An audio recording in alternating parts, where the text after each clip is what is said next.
And it's interesting that you mentioned Jefferson Morley because he is first on my list. We're going into your book now, and I'm going to go into specific questions now.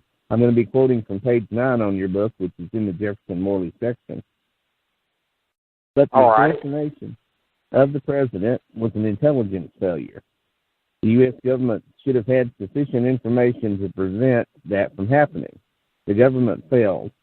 Where did the failure originate? It originated in the CIA. It was the malfeasance of the CIA that caused the wrongful death of the president, whether Oswald did it alone or he was part of the conspiracy. I'd like for you to go into that a little bit and respond to what he said there. Right. I mean, it's I think it's a well-documented fact now that the CIA lied about everything they knew. Richard Helms lied about everything they knew as far as who Oswald was. John Newman's done a lot of work in that area, as a lot of people know, and even a lot of the Lone Gunman researchers acknowledge this same fact. One of the things I said in my speech at Lancer is earlier, or a couple of years ago around there, the Barger report from the CIA came out, and they said that John McCone withheld evidence from the Warren Commission because they thought they had enough evidence that Oswald already did. If I was just being objective and I weighed both sides, I think you have a harder time proving he wasn't there. And I know all the little details that and their own power, and they didn't really have a lot they had to answer to. And so I think what Mr. Morley's saying there is even if there's not a conspiracy, it's time that the CIA at least admitted what we've known for years, is that they knew who Oswald was. They had a file on him. There were certain people in the mole hunting division under James Angleton. They knew who he was, and it was their job to know who he was, even if they didn't. They should have known who he was with him going to Russia and swearing allegiance to them. Then when he comes back, you have a harder time saying who was there. They should have communicated. So it's kind of like I said earlier, when you go back into the plaza during the shooting, we don't know who was behind the grassy knoll. Supported America's enemies, and the fact that he shoots the president and everyone says, well, we don't even know who this guy is, that just wasn't the case. And the real interesting question is, why couldn't they just come out and say that? And it could be because of their pride, because they don't want to admit that they were wrong, and it could be because they were hiding something. But the buck stops with them. They should have known. If they didn't know, our intelligence community was a huge failure to the president and what they were supposed to do in collecting intelligence. And if they did know, which we know they knew, and they didn't report it, then that was a really heinous act. And ultimately, if they knew and didn't act on Oswald or have surveillance, which in Mexico City they should have known even more right before the assassination, they covered all that up, then the buck stops with them. It's an intelligence failure, and they failed the president and their responsibility. And the greater tragedy is, because they never would admit it, we don't even know how much better they've gotten at protecting the president. We have no idea. And over on page 20 of your book, Anthony Summers echoes that same sentiment. He says there certainly was a failure of the intelligence agencies across the board. Oh, yeah. I mean, there was. And I don't understand why you have to be a conspiracy theorist to believe that. If I take any issue with some Lone Gunman researchers, it's that, we can't say that, and we shouldn't attack the CIA's credibility because that's un-American, and I think it's very American to hold people in power accountable to the people. And it was a failure across the board because the FBI failed. J. Edgar Hoover was very concerned with that when the Warren Commission was started up, about protecting his image, making sure that he tried to cover things up, that the FBI had any contact with Oswald. And these rumors that Oswald had been an informant and Jack Ruby had been an informant. And, just pulling a card from the late Harold Weisberg, you have a president murdered in the middle of the street on a sunny American day, and you have the most powerful man in the intelligence community or in the criminal law community in J. Edgar Hoover. And, how could he let this happen? under his nose. How could the CIA let this happen? Well, the only thing to do is to close up shop and say Oswald did it alone. And even if he did do it alone, that's not the way it should have worked. So I think when Kennedy was killed, what's not brought up a lot is a lot of our institutions were exposed for how many flaws they had and how weak they were. And just like after 9/11, a lot was exposed. And, I'm to play the devil's advocate, even in our own life, when things happen and we're tested, we don't really know where our flaws are, where we're made of. So that doesn't necessarily mean that everyone in the intelligence community murdered President Kennedy, because we're human beings, no institution is going to be perfect. So human beings are complacent, and once we get complacent, we're open to making mistakes. And boy, they made a lot of them with the president, but where they really made the mistake was afterward in the way they responded. That's where the intelligence community really failed the American people, and have continued to this day. They responded in a way that was arrogant, and in a way that was, it was really none of our business what they knew, or none of our business what they knew about President Kennedy's assassination, or his assassin, or the assassin's assassin. And that's okay at first. I understand the whole thing. They don't have to tell the American people everything. I don't want them to tell me everything if it's going to protect certain things in national security. I understand that. But after 20 years, 30 years, 40, and now 50-something years, to continue to do it, there's just no excuse. Well, and David Talbot goes a little bit further than that, even in his theory, and I want to present that theory. On page 24, David Talbot says, I believe Allen Dulles was a key member of that group who plotted against the president. I believe he used those associates of his in the national security world to greenlight the assassination. And I believe it also involved certain elements within the CIA that were still loyal to him.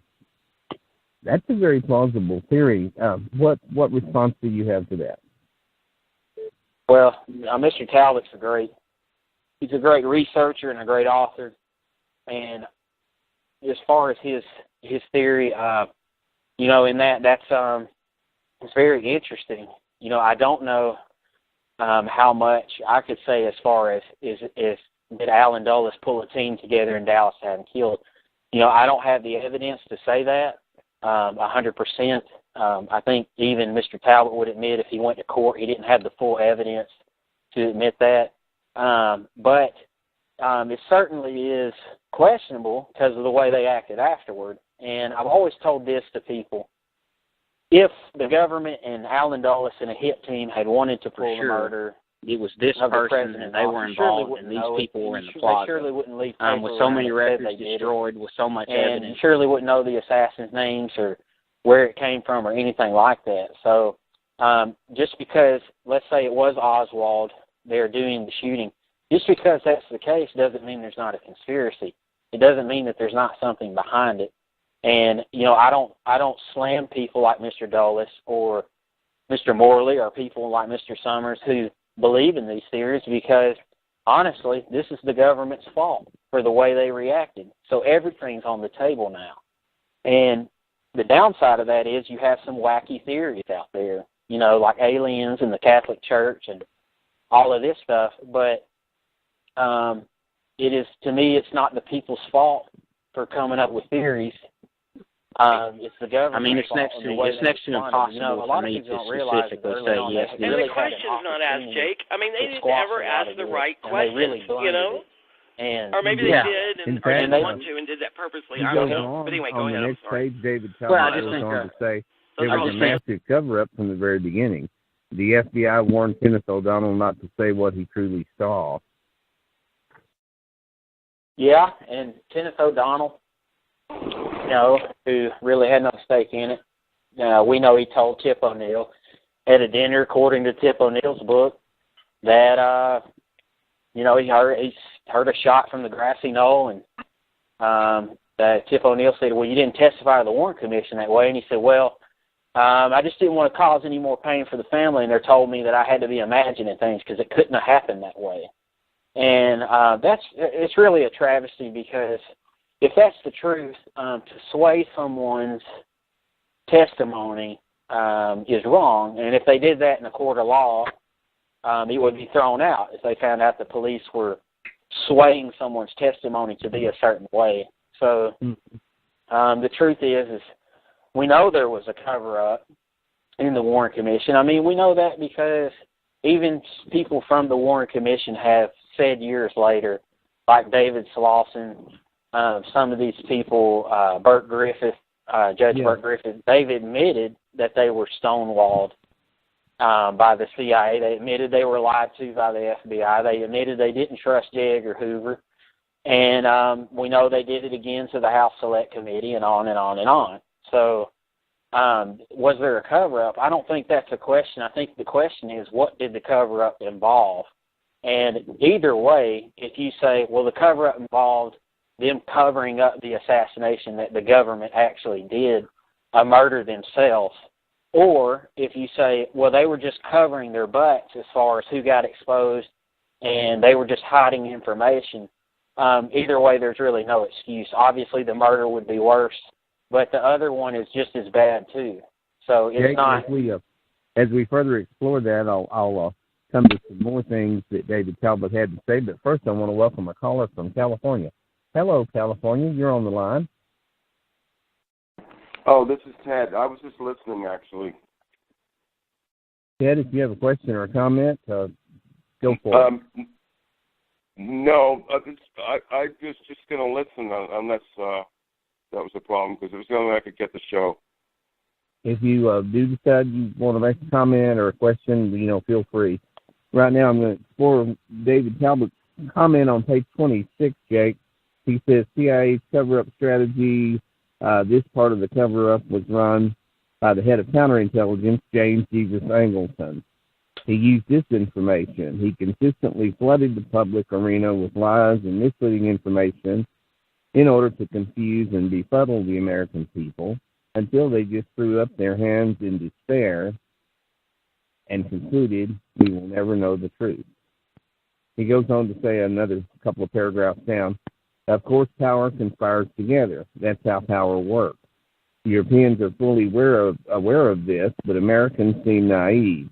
We tend to still believe what we're taught in the classroom, but older civilizations know that power kills to stay in power. Power conspires and does terrible things. There is the government-elect, and then there are the real powers in control. I think that makes a lot of sense. I think David Talbot makes some good points. So how would you respond to that? Well, I'll say hey to Ted real quick. He's a great guy. But secondly, I think, David Sheem in the opening of his book makes a similar remark about how the Europeans automatically knew Jack Ruby was probably tied to somebody and they considered it a conspiracy. That in and of itself doesn't make it a conspiracy. But, power definitely corrupts. And when America was founded, that was one of the big things that they wanted to do, was to prevent abusive leaders from gaining too much power like they had in England and enforcing certain things on the people. And that's why the whole government system in America, which was originally a republic, was made to prevent that, from power conspiring with power and dominating and things like that. I definitely think, because I've done work in profiling, I definitely think that's very true. And it's true even in a micro sense in all of us, that we want power as human beings.